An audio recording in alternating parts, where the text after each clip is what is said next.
اعوذ باللہ من الشیطان الرجیم بسم اللہ الرحمن الرحیم۔ سورۃ الفاتحہ۔ بسم اللہ الرحمن الرحیم۔ شروع اللہ کے نام سے جو بڑا مہربان نہایت رحم والا ہے۔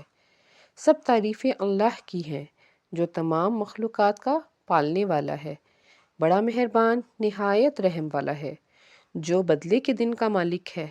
اے اللہ، ہم تیری عبادت کرتے ہیں اور تجھی سے مدد مانگتے ہیں، ہمیں سیدھا راستہ دکھا، ان لوگوں کا راستہ جن پر تو نے انعام کیا، نہ ان لوگوں کا جو گمراہ ہوئے۔ سورۃ البقرہ۔ بسم اللہ الرحمن الرحیم۔ الف لام میم۔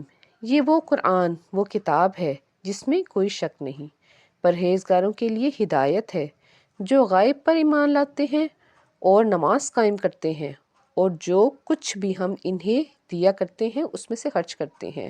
جو کتاب نازل کی گئی اور جو کتاب تم سے پہلے یعنی کہ پیغمبروں پہ نازل کی گئی، ان سب پر ایمان لاتے ہیں اور آخرت کے دن پہ یقین رکھتے ہیں۔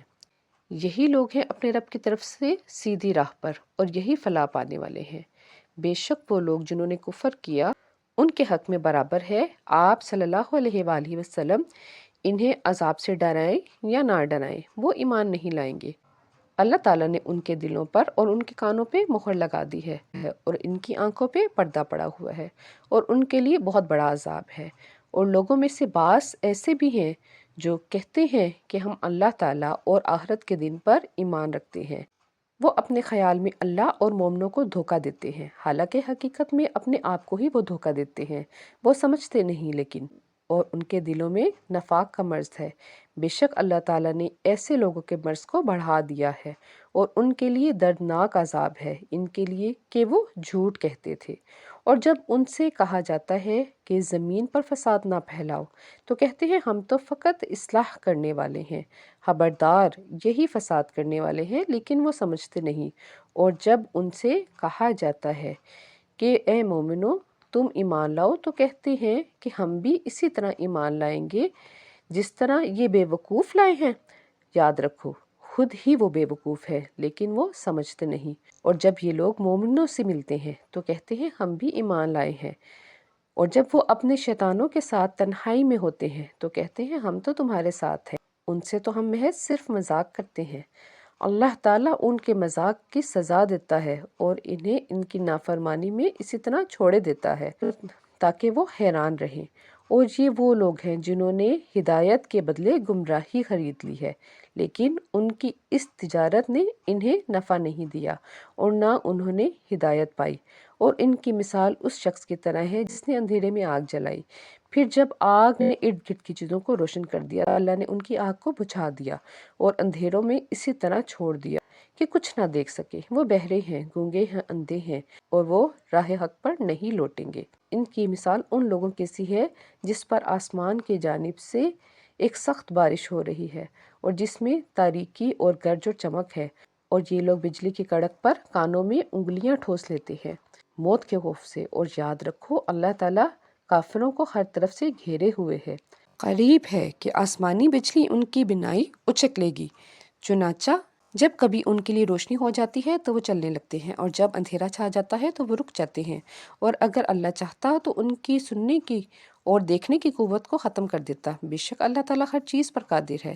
اے لوگو، اپنے رب کی عبادت کرو جس نے تمہیں اور ان سب کو جو تم سے پہلے گزرے ہیں تاکہ تم پرہیزگار بنو۔ وہ رب جس نے تمہاری خاطر زمین کو فرش اور آسمان کو چھت بنایا اور آسمان کی جانب سے می برسایا، جس کے ذریعے تمہارے کھانے کے لیے طرح طرح کے پھل پیدا کیے گئے، پھر کسی کو اللہ کا شریک نہ بناؤ، اور تم جانتے ہو۔ اور اگر اس کتاب میں تمہیں ذرا سا بھی کوئی شک ہے تو تم بھی ایسی ہی ایک صورت بنا لاؤ، اللہ تعالیٰ کے سوا اپنے تمام مددگاروں کو بھی بلا لو۔ اور اگر تم اپنے دعوے میں سچے ہو، اگر ایسا نہ کر سکو اور ہرگز تم ایسا نہیں کر سکو گے، تو اس آگ سے ڈرو جس کا ایندھن نافرمان انسان اور پتھر ہوں گے، اور یہ آگ کافروں کے لیے تیار کی گئی ہے۔ اے نبی صلی اللہ علیہ وآلہ وسلم، ان لوگوں کو جو ایمان لائے ہیں اور نیک عمل کریں خوشخبری سنا دیجئے کہ ان کے لیے ایسے باغ ہیں جن کے نیچے نہریں بہہ رہی ہیں، اور جب ان کو ان باغوں میں سے کوئی پھل کھانے کو دیا جاتا تو کہیں گے کہ یہ تو ہمیں پھل پہلے بھی دیا جا چکا ہے، اور ان کو دنیا کے پھلوں میں سے ملتے جلتے پھل دیے جائیں گے ان کے لیے، ان باغوں میں سے ان کے لیے پاک بیویاں ہوں گی اور وہ ہمیشہ رہیں۔ بے شک اللہ تعالیٰ اس بات سے نہیں جھجکتا کہ وہ مچھر یا اس سے حقیر چیز کی مثال دے۔ پس جو لوگ ایمان لائے ہیں اور وہ جانتے ہیں یہ مثال اپنے رب کی طرف سے حق پہ ہے، لیکن جنہوں نے انکار کیا اللہ کا اس مثال کے بیان کے مقصد، وہ کہتے ہیں کہ اللہ تعالیٰ کا اس مثال کے بیان پہ کیا مقصد ہے؟ اللہ بہت سے لوگوں کو ایسی مثالوں سے گمراہ کرتا ہے اور بہتوں کو ہدایت بھی دیتا ہے، لیکن گمراہ تو وہ صرف نافرمانوں کو ہی کرتا ہے، یعنی وہ جو اللہ کے ساتھ پکا وعدہ کرنے کے بعد اس کو توڑ دیتے ہیں، اور جن رشتوں کو جوڑنے کا اللہ تعالیٰ نے حکم دیا ہے اس کو قطع کرتے ہیں اور زمین میں فساد پھیلاتے ہیں، یہی لوگ خسارہ میں ہیں۔ تم لوگ اللہ کا کیسے انکار کرتے ہو حالانکہ تم موجود نہ تھے؟ اس نے تمہیں پیدا کیا اور پھر موت طاری کرے گا اور پھر آخرت میں زندہ کرے گا اور اسی کی طرف لوٹ کے جاؤ گے۔ اللہ وہی تو ہے جس نے تمہارے لیے زمین میں یہ تمام چیزیں پیدا کی، پھر آسمان کی طرف توجہ فرمائی اور 7 آسمان ترتیب دیے اور ہر بات کو جانتا ہے۔ اے نبی صلی اللہ علیہ وآلہ وسلم، یاد کرو جب تمہارے رب نے فرشتوں سے کہا کہ میں زمین پر ایک نائب مقرر کرنے والا ہوں، انہوں نے عرض کیا اے اللہ، کیا تو اس سے نائب مقرر کرے گا جو زمین پر فساد پھیلائے گا اور خون بہائے گا؟ حالانکہ ہم ہر وقت تیری حمد و ثنا میں مشغول رہتے ہیں۔ ارشاد ہوا جو میں جانتا ہوں وہ تم نہیں جانتے۔ اللہ نے آدم کو ان سب چیزوں کے نام بتائے اور پھر انہیں فرشتوں کے روبرو پیش کیا اور کہا کہ مجھے ان کے نام بتاؤ اگر تم دعوے میں سچے ہو۔ پھر اس پر فرشتوں نے کہا اے اللہ تو پاک ہے، ہم تو اس قدر جانتے ہیں جس قدر تو نے ہمیں علم دیا ہے، بے شک تو ہی علم و حکمت والا ہے۔ اللہ نے فرمایا اے آدم تم ان کو ان چیزوں کے نام بتاؤ۔ پس جب انہوں نے فرشتوں کو ان کے نام بتا دیے تو ارشاد ہوا کیا میں نے تم سے نہیں کہا تھا کہ میں زمین اور آسمان کے غائب سے پوری طرح واقف ہوں، اور جو کچھ تم ظاہر کرتے ہو اور جو تم چھپاتے ہو وہ سب جانتا ہوں۔ اور یاد کرو جب ہم نے فرشتوں کو حکم دیا آدم کو سجدہ کرو تو ابلیس کے سوا سب نے سجدہ کیا، اور اس نے حکم نہ مانا اور تکبر کیا اور کافروں میں شمار ہو گیا۔ اور ہم نے حکم دیا اے آدم تم اور تمہاری بیوی جنت میں رہو اور جہاں سے چاہو خوب کھاؤ، اور یاد رکھو کہ ایک خاص درخت کے نزدیک مت جانا ورنہ ظالم قرار پاؤ گے۔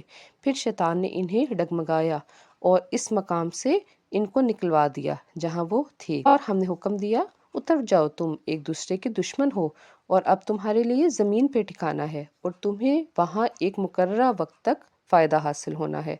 پھر آدم علیہ السلام نے اپنے رب سے چند کلمات یعنی استغفار حاصل کیے، پھر اللہ نے ان کی توبہ کو قبول کیا، بے شک وہ توبہ قبول کرنے والا ہے۔ ہم نے حکم دیا کہ تم سب اس جنت سے زمین پر اتر جاؤ، اور اگر تمہارے پاس میری طرف سے کوئی پیغام یعنی ہدایت پہنچے تو وہ لوگ جو میری ہدایت پر پیروی کریں گے ان کو نہ کوئی خوف ہوگا اور نہ ہی وہ غمگین ہوں گے، اور جب لوگوں نے کفر کیا ہماری نشانیوں کو جھٹلایا وہ جہنمی ہوں گے، اس میں ہمیشہ رہیں گے۔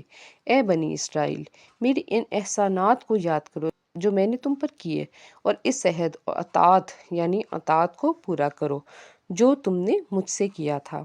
میں بھی تمہارے ساتھ کیا ہوا وعدہ پورا کروں گا، اور صرف مجھی سے ڈرتے رہو اور اس کتاب پر ایمان لاؤ جو میں نے تمہاری کتابوں کی تصدیق میں نازل کی ہے، اور سب سے پہلے تم ہی ان کے منکر نہ بن جانا، اور میری آیات کے عوض حقیر معاوضہ نہ لو اور صرف مجھی سے ڈرتے رہو، اور سچ کو جھوٹ سے مت ملا ڈالو اور سچ کو مت چھپاؤ اس حال میں کہ تم حقیقت کو جانتے ہو، اور نماز قائم کرو اور زکوٰۃ دو، اور اللہ کے حضور جھکنے والوں کے ساتھ تم بھی جھکا کرو۔ کیا تم لوگوں کو نیکی کی ہدایت کرتے ہو اور اپنے رب کو بھلا رکھا ہے؟ حالانکہ تم کتاب الہی پڑھتے ہو، کیا تم نہیں سمجھتے؟ اور مشکلات میں صبر اور نماز کے ذریعے مدد حاصل کیا کرو۔ یقیناً یہ کام مشکل ہے مگر عاجزی کرنے والوں کے لیے کچھ بھی نہیں، جو یہ سمجھتے ہیں وہ اپنے رب سے ملنے والے ہیں اور اس کے حضور لوٹ کر جانے والے ہیں۔